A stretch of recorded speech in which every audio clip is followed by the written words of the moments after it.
안녕.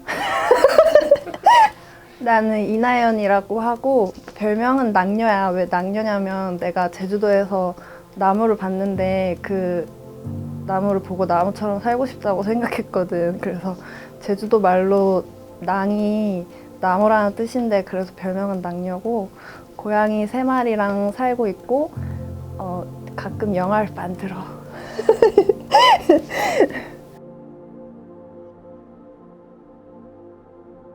나는 18살 때 처음 영화를 만들었는데 그때 그러니까 보통의 감독들은 사실은 영화를 원래 좋아하고 영화과에 가고 영화를 만들고 이런 순서를 밟는데 나는 반대되는 케이스였지. 그래서 영화를 먼저 만들었는데 영화라는 게 너무 좋아져서 영화를 공부하러 영화과에 갔어. 근데 영화과에 갔기 때문에 또 영화를 만들지 못하는 시간들이 있었어. 아이러니하게도. 그치만 어쨌든 그랬지. 18살 때 처음 영화를 만들었고 그 영화는 되게 귀여운 로맨틱 코미디였어. 약간 그 10대들이 쓰는 웹소설 같은 느낌의. 근데 거기서 내가 처음 시도했던 거는 내 이야기를 녹여내는 거였거든. 그게 어떤 이야기였냐면 엄마랑 내가 사이가 엄청 안 좋았어. 근데 그게 되게 나한테는 어떤 죄책감이었단 말이야. 그런 엄마와의 관계가. 왜냐면 내가 보는 그 미디어에서는 그런 모녀 관계가 없고 내 주변에서도 그런 이야기는 들을 수가 없었거든. 우리 가족과 비슷한 형태의 관계를 맺는 가족들의 이야기는 너무 없었기 때문에 그걸 나만의 비밀로 가져가야 했고, 근데 이제 처음 영화라는 걸 만들면서 내 이야기를 하는 어떤 시작이 됐던 거지, 그게. 그래서 되게 나는 그 영화를 만들고 나서 그 영화를 만들기 이전과는 되게 다른 경험을 많이 했거든. 그러니까 다른 사람이 된 것 같이 느껴졌거든, 내 자신이. 그래서 지금도 나는 그렇게 생각하는 편이야. 자기의 이야기를 하는 게 중요하다고. 특히 여성들에게.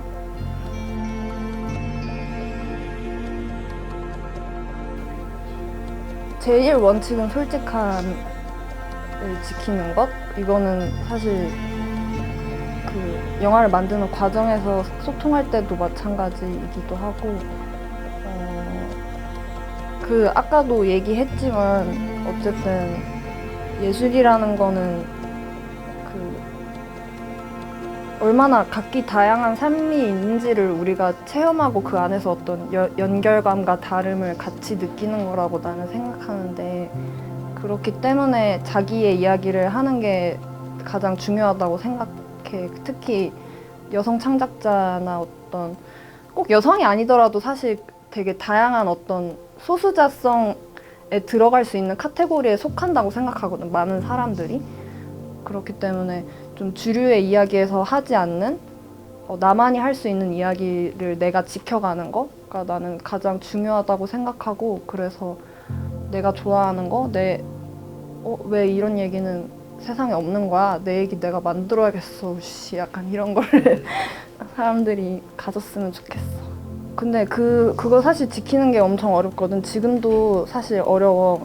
근데 그거를 지켜야겠다고 결심하게 되는 순간들은 사실은 그 너무 좋은 영화들을 보면 난 그런 위안을 얻는 것 같아.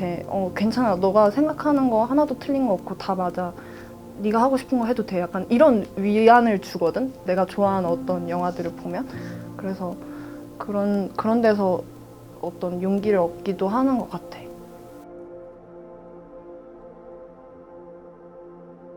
나는 솔직함이 가장 중요한데 신뢰관계가 바탕이 된 솔직함이어야 된다고 생각하거든.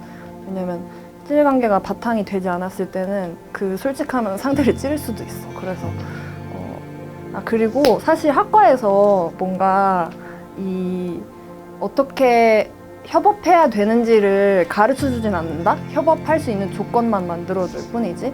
그래서 나도 되게 학과 생활 할 때 특히 배우랑 어떻게 소통해야 되는지가 좀 막연했던 것 같아. 근데 그 막연함 가운데는 그런 마음도 있었어. 뭔가 감독이 정답을 가지고 그거를 지시해야 하는 역할이라고 나는 배웠단 말이야, 은연중에. 다른 사람들의 작품에 스텝으로 참여하면서. 근데 오히려 나는 그 좀 학과 밖에서 친구들이랑 내가 하고 싶은 걸 해보면서 꼭 감독의 위치가 그렇지만도 않고 그렇게 생각하는 것 또한 굉장히 오만일 수 있다고 생각이 들어. 왜냐면 배우도 사실은 내 이야기를 실현시켜주기 위한 어떤 도구가 아니라 굉장히 주체적인 존재로서 무언가를 같이 만들고 표현할 수 있다고 생각하거든. 그래서 그거를 같이 만들어가는 걸 난 좋아하는 편이고, 이게 사실 또 이 소통 능력이라는 게 되게 안 보이는 어떤 역할이기도 하다? 그러니까 예를 들어서 스태프들이 막 촬영부 스태프들이나 이런 사람들이 무거운 조명이나 막 카메라를 들고 다니고 막 뭔가 기계를 다루고 이런 거는 굉장히 눈에 잘 보이는 어떤 노동이잖아. 근데 사실은 소통 능력이라는 거는 안 보여, 잘.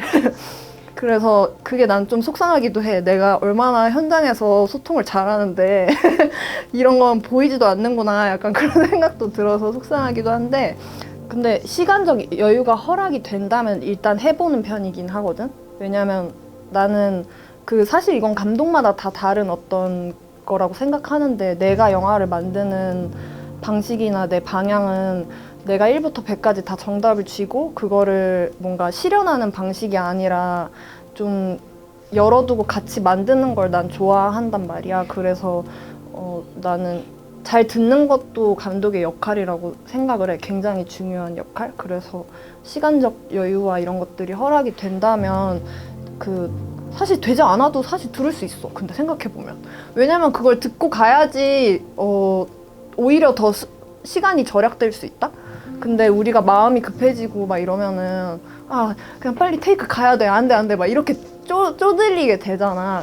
그래서 근데 뭐 어쨌든 그것도 중요한 걸 지키는 방법이긴 한데 근데 사실 나는 오히려 잘 이야기하고 갔을 때 이 테이크가 반복되지 않고 더 절약되는 걸 경험 많이 했었어가지고, 혹은 절약되지 않아도 충분히 시간을 들이는 것도 난 필요하다고 봐. 이게 뭔가 학과 내에서는 내가 학교를 다닐 땐 좀 그런 느낌이 있었던 것 같아. 영화제의 성과나 커리어가 되게 그 영화의 전부가 되는 것처럼 중요한 거라고 은연중에 그런 분위기가 나는 느껴졌었거든. 그리고 매 시사회 때마다 뭔가 평가를 당하는 느낌이 있어. 순위가 매겨지고.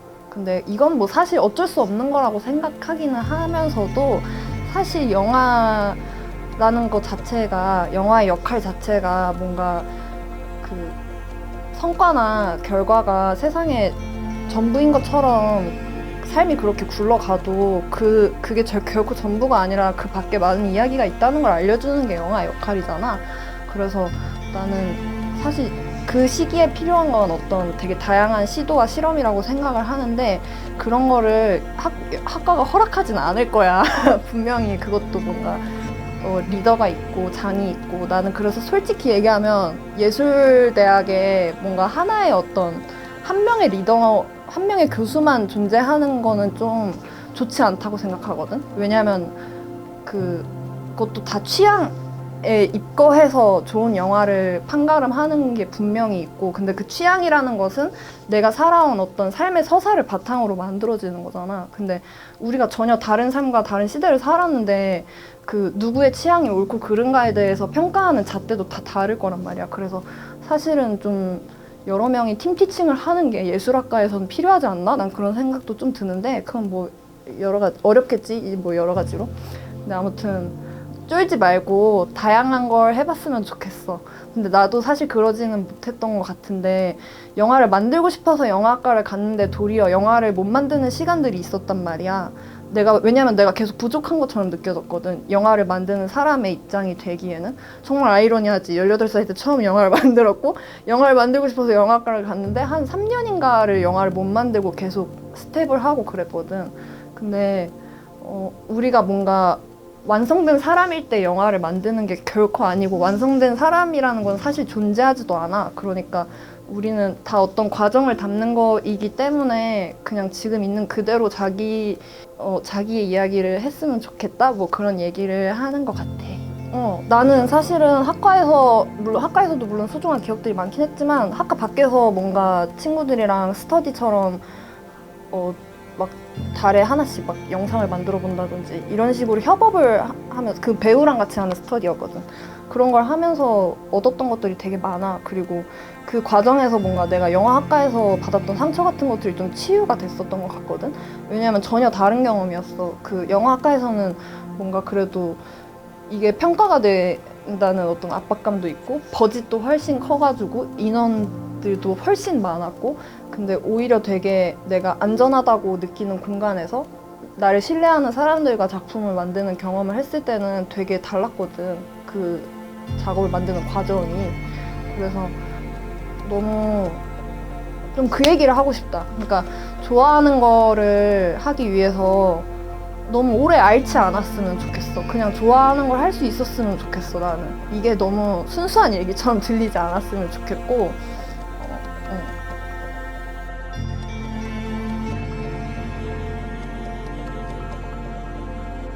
아, 근데 진짜 미안한데 나는 안 돌아가고 싶어. 안 돌아가고 싶다가 내 답이야. 왜냐면 그때 되게 아둥바둥 살기도 했었고, 근데 그 안에서도 나는 매번 최선을 다했기 때문에 오히려 그때 나한테 해주고 싶은 말은 있거든? 좋아하는 거를 정말 열심히 좋아할 수 있고, 그거에 대해서 되게 겁먹지 않았어. 누가 막, 야, 너 예술하면 거지 되는 거요. 막 이렇게 얘기해도 뭔가 오히려 너 한번 두고 보자. 약간 이런 식으로 막 되게 내 꿈을 지킬 수 있었던 용기가 있었어가지고 그때 내가 너무 멋있다고 생각해 나는. 그래서 그 얘기를 해주고 싶어. 너 멋있다 이 얘기 해주고 싶고.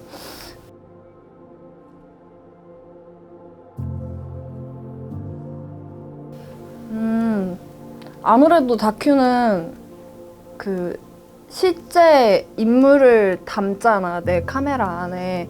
근데 이건 되게 좀 염두하고 가야 될 게, 다큐멘터리는 이제 객관적으로 보이는 굉장히 주관적인 텍스트야. 우리가 뭔가 이미 앵글 안에서 선택하고 편집 단계에서 뭔가를 거르고 하는 과정에서 나의 주관적인 어떤 가치 판단이 개입을 하는 거잖아. 그래서 절대 객관적일 수 없어, 다큐멘터리라는 건. 그래서 오히려 내가 이건 객관적인 테스트니까 약간 관찰자에서 머무르겠어, 약간 이러면서 조금 그렇게, 오히려 난 그것도 좀 비겁한 거라고 생각하거든. 그래서 감독이 이건 되게 주관적인 텍스트라는 거, 그리고 이 인물들의 삶이 내 영화가 끝나도 계속 되고 있다는 거, 나는 아주 일부분의 한순간만 나의 주관적인 시선으로 담는다는 거를 명확하게 하고 갔으면 좋겠고. 그런데? 답이 다 됐나?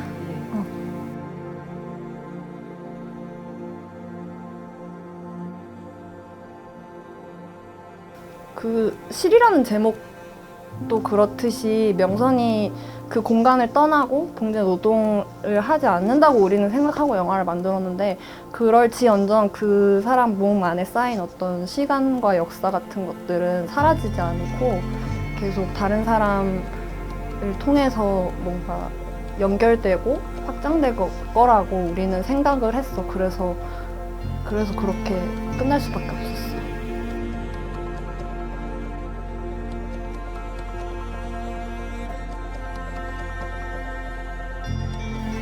어쨌든 우리가 같은 시나리오를 읽고 인물을 분석하고 사전에 뭐 이 사람은 어떤 사람이에요에 대해서 아무리 잘 소통을 하고 가도 내가 생각한 인물의 상과 배우가 그리는 인물의 상은 사실 다를 수밖에 없어. 그건 너무 당연한 거고. 근데 이전에는 내가 생각하고 있는 상을 배우한테 강요해서 그게 그렇게 덮어 씌워서 만드는 게 감독의 역할이라고 생각했었던 것 같거든. 근데 오히려 나는 그런 영화학과 바깥에서 영화를 만들면서는 그게 조금 오만한 태도이기도 하고, 그런 방식이 일단 나한테 재밌지가 않았어. 뭔가 항상 그 부분에서 찜찜했거든. 근데 어쨌든 그 감독의 역할은 이 서로 다른 두 상 사이에 어떤 징검다리 역할을 하는 게 나는 감독의 역할이라고 생각해. 그게 디렉팅이고. 그래서 특히나 비전 배우랑 작업을 할 때는 배우가 당연히 연기자로서의 어떤 준비나 이런 게 되지 않았는데, 훈련이 되지 않았는데 어떤 상태가 돼주세요, 어떤 감정을 보여주세요 라고 강요할 수 없어. 왜냐면 감정이라는 건 그렇게 생기지 않거든. 되게 잘 변하는 거기도 하고 비논리적이잖아. 근데 어쨌든 그런 감정 혹은 그런 상태가 될 수 있도록 인물의 그 배우를 위한 환경을 만들어주는 거가 난 좀 중요하다고 생각을 하고, 그래서 뭐 즉흥극이나 뭐 아프리카 배추할 때는 신체 훈련 같은 거, 뭐 눈 맞춤 막 이런 것도 하고 그랬어. 근데 그래서 시를 만들 때는 어쨌든 비전문 배우들이랑 협업하는 게 중요했고, 그 오디션 단계에서 막 대본 리딩을 하거나 뭐 연기를 시켜보거나 이러진 전혀 않았거든. 오히려 이분들이 자기 이야기를 편하게 할 수 있는 환경을 촬영 현장에서 만들어주는 게 되게 중요했고, 그리고 그분들이 어떻게 살아왔는지를 많이 들었어. 그게 나는 작품과 캐릭터를 구축하는 데 되게 많은 도움이 됐고, 같이 만들어가는 과정이었고, 그게. 그래서 잘 듣는 거, 그리고 배우가 편안할 수 있게 자기가 어떤 다른 생각을 이야기해도 그게 잘 받아들여질 수 있는, 서로에게 어떤 상처를 내지 않고 그런 어떤 신뢰를 바탕으로 한 소통 과정이 가능한 현장이 난 좀 중요한 것 같아.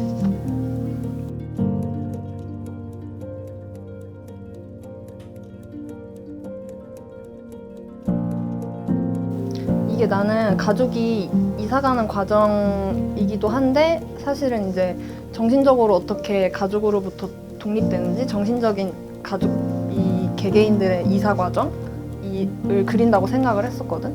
근데 뭔가 이사를 할 땐 그렇잖아. 내가 되게 그동안 어떤 물건들을 다 쟁여놓고 살았는지를 들여다보는 과정이고, 어떤 기억은 가져가고 어떤 것은 버리고 이렇게 선택을 하는 과정인데, 이게 쉽게 이렇게 뚜껑을 열어보기 힘든 어떤 기억들이 있을 거란 말이지, 가족들한텐. 근데 사실 이 같은 역사를 지났어도 이들이 그걸 받아들이는 태도는 또 다 달라. 막내는 막 아무렇지 않게 엄마에 대한 얘기를 하지만 막 첫째나 둘째는 그게 조금 어려운 것 같이 느껴지고. 그래서 근데 또 그래서 그런 걸 보여주고 싶었어, 나는. 그래서 뭔가 자연스럽게 엄마가 죽은 것처럼 왜냐면 금기였기 때문에 이들에게. 그래서 그렇게 연출이 된 게 아닌가 싶어요.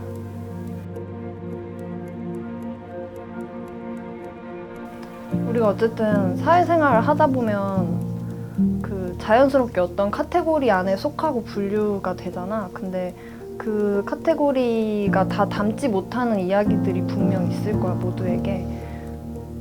나는 혐오에 대한 이야기를 지금 시대에서 되게 많이 이야기하는데, 혐오라는 게 어떤 서사가 한정되어 있는 게 혐오라고 난 생각하거든. 그러니까 그 특정 카테고리에 대한 특정한 서사만 존재하는 게 혐오인 것 같아. 그래서 나는 영화를 만드는 사람으로서 그냥 난 좀 부끄럽다 이런 얘기 하는 거는, 소명 같은 거를 얘기하면은 서사를 늘리는 데 있다고 생각을 하거든. 나와 비슷한 경험을 갖고 있는 지금의 세대를 살아가는 여성들에 대한 얘기를 지금은 좀 하고 싶어서, 너희들이 좋아하는 거, 하고 싶은 거를 분명히 똑같이 되게 어렵게 지키고 있는 사람들이 있을 거란 말이야. 근데 어쨌든 영화를 만드는 것만큼이나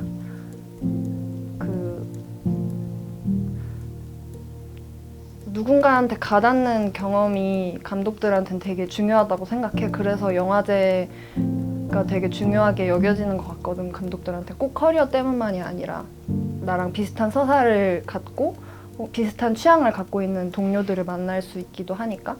그래서 어쨌든 너희들이 그런 이야기를 갖고 있다는 거를 잘 알아줬으면 좋겠어.